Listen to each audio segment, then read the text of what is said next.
Oh, they apologize. The boycott of Ghost of Yotei is done and gamers are ready to make this the biggest game of the year. That is the commentary happening on Twitter by bots or by genuine fans. They're saying, hey, this is the #1 pre-order game across PlayStation 5. This is the game that is going to be game of the year, and all the nonsense and all the controversy around the game is nonsense, and we're just going to go into this period of prosperity for Ghost of Yotei. And I have my serious doubts of this situation because I think a lot of gamers are still pondering, still thinking about the developers themselves that are behind most of these games, that outright hate the gamers that they're making games for and express it so thoroughly that gamers started a boycott against Ghost of Yotei. If you don't know what I'm talking about the situation with Charlie Kirk, the celebration among developers for Ghost of Yotei cheering on the death of this person. Then this led to a backlash from the gamers themselves, realizing, hey, the people that are making games for me absolutely hate my guts, and they would cheer on a person that has similar ideals with me. They would cheer on their death, and they'll laugh at it, and they'll gloat in front of other people that disagree with them and laugh in their face. And I think this is the serious thing that a lot of gamers got from this situation. They realize, hey, the people that disagree with me actually want me dead, and I think that's the thing that cannot be forgotten. And that's what Sucker Punch is really trying to do right now online. They really want people to forget about the situation. And I think for some, it will work because some people are just not plugged in, always online, knowing what's going on in Twitter. Some people don't even know who Charlie Kirk was and how he got assassinated. They don't even know if anything actually happened. They're just going to buy the game and play it because they love Ghost of Tsushima. And I think for those obvious reasons, Ghost of Yotei is still going to have some success no matter what. And that's why it's being ranked as the top pre-order item on PS5. But we've seen this happening with other PS5 exclusives. That's just the thing that is absolutely promoted at the time. We saw this even for Assassin's Creed Shadows, which isn't an exclusive, where these games are heavily promoted. They're put out in the forefront. They come from a successful prequel, a successful predecessor like Spider-Man 1, like Horizon Zero Dawn, like Ghost of Tsushima. And these games are going to get the gamers back in because we played a successful version of that game. And I think that's going to be the same case for Ghost of Yotei. Even though they had their controversies around this Charlie Kirk situation, they're still going to bring in a fan base. But the problem with Sucker Punch is how big of that fan base is going to come back, because I think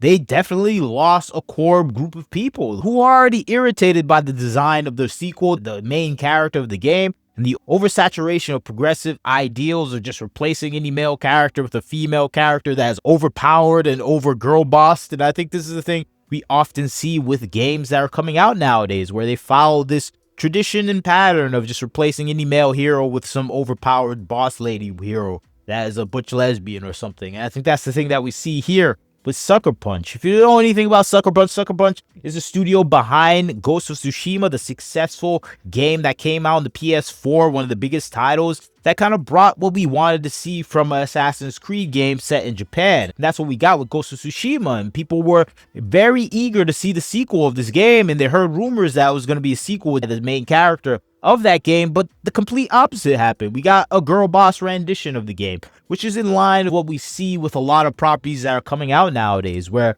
a game that was once successful, focused on a male character, has to pivot and move to a female-focused character with a standardized picture of female developers saying, hey, we're making this game more girl bossy. And I think that is the thing that gamers were irritated with, but they still held out hope for Ghost of Yotei. They were thinking, okay, they're doing this. Maybe this still has the same mechanics of the older game. Of course, it's not as realistic. A girl boss beating up 6'5" guys at a time with a sword, where she doesn't even have the arm strength, the motor capabilities to even do something like that. And I think that is the thing that we see as the basics of any fantasy game. And this wasn't supposed to be a fantasy, but we can go there with a video game. And I think that's the thing a lot of things the gamers thought about. But once we kept seeing information about this game, and once we heard from the voice actor themselves, the things that they represent, the ideologies that they put at the forefront, once we saw the development team that seemed more focused on representation just within the development team rather than producing the content for the game, gamers got a little suspect. They're going, what is this game even going to be about? Is it going to be even workable? Is it even going to be enjoyable? Because it seems like they're putting way more emphasis on things outside of the game, on things that have no particular attachment to what we loved about the original property. I think this is the thing that we get specifically from the character model for the main character. And I think this is the thing that I am frustrated with. When you look back in the background of these people, they have attachments to the things that at the very core why people were frustrated with the Charlie Kirk situation. If you don't know the Charlie Kirk situation, one of the developers for Sucker Punch came out celebrating Charlie Kirk's tragic death.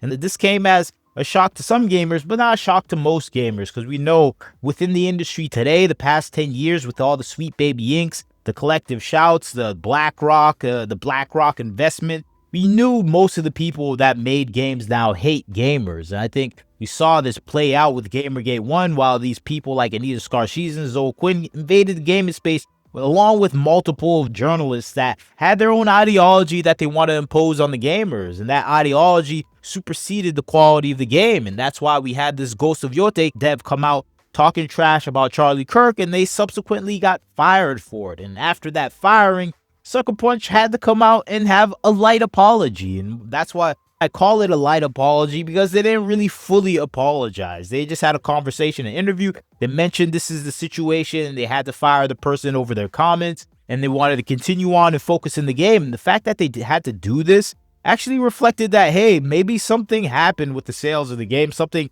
impacted with their expectation of the pre-orders. They expected a larger amount of pre-orders, and they probably saw something different than what they expected. And they're thinking, okay, maybe we're actually losing a fan base by saying, hey, we celebrate anyone that's like you and their death, and we hope you die too. Maybe that's going to affect the fan base, and maybe they won't buy something from us because we wish death upon them. And I think that is a logic that we saw maybe being processed by Sony executives. Definitely not the developers themselves. They still want to hold true to that thought. We see that with all the Jimmy Kimmels in the world, all the television hosts out there that want to stick by their thoughts because their ideology is more important than your life. And I think that's the thing that we see often with these current day developers. And I think that's the sad thing that a lot of gamers have to come to terms with, that they don't really care about you. Even as they apologize, they're only doing it because they're losing money. They're not getting enough money that they expected. They're still going to have a successful game, but they're not going to have a Ghost of Tsushima level game. And I think that's the thing that they're realizing now today, where they're expecting, hey, we're going to at least sell like 11 million to 12 million copies. And now they're realizing,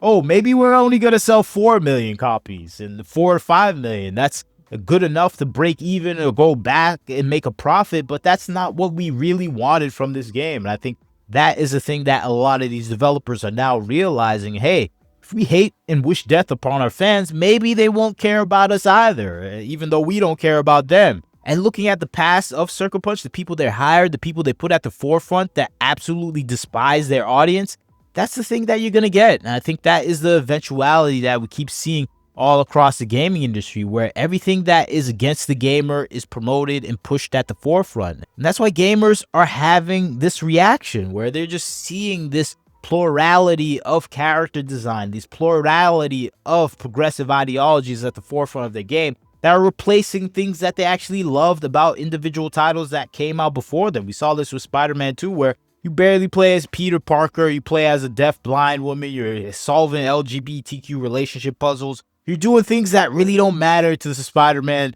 story, you're playing as Mary Jane, or OP of Mary Jane, you're doing things that just sucking the life out of the quality of the game, because it's not about the game anymore. It's about the ideologies of the people that are behind the game. It's about the progressive writers. It's about the actress and her personal stance on politics. And when in the past, it was just about making a good game, and that is being lost on a lot of people. And I think that loss of insight of what the gamers actually want from their game is killing the gaming environment, at least for the people that are out there just to play video games. And I think me talking as a gamer myself, I'm like, hey man, I was really excited to play Ghost of Yotei. I was looking forward to it. Even with the female protagonist, I was like, okay, it's still going to have the same roots of the game, but it obviously looks like that's not going to be the case. Even with some of the fighting stances, I'm like, what the heck is going on with this game? Kicking people, grabbing them by the leg as a character with no muscle density in their body, and it just looks absurd to play this game. And I think I would have been fine with it if it was pure fantasy. It was like a Stellar Blade. No one's gonna complain if you can do all this.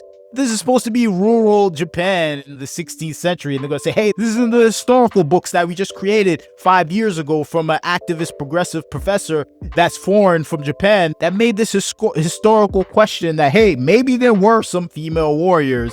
We have no evidence, but we could imagine that's the truth. And that's the basis of their historical documentation of this character. That, hey, it might be true, there's no evidence, but hey, they might be true, and that's what we're going off the back of. And I think that is the absurdity of the situation. And I think that is the thing that we often see with these developers, where it's just not even about the things that they're used to doing. They threw away the historical context of this entire story that's supposed to be realistic, supposed to be the image of Japan, for progressive ideologies. And I think that is the saddest part of the situation with Ghost of Yotei, because Ghost of Yotei was essentially this type of game that was historical, realistic, and beyond everything else, imaginative in its design. And I don't see that anymore. And it just shows that, hey, maybe they did change a lot in the development process. That's just my 2 cents on the situation. I know people are going to still play this game. It's still going to be successful because of Ghost of Tsushima. People are going to give a sequel the chance, but I think any third iteration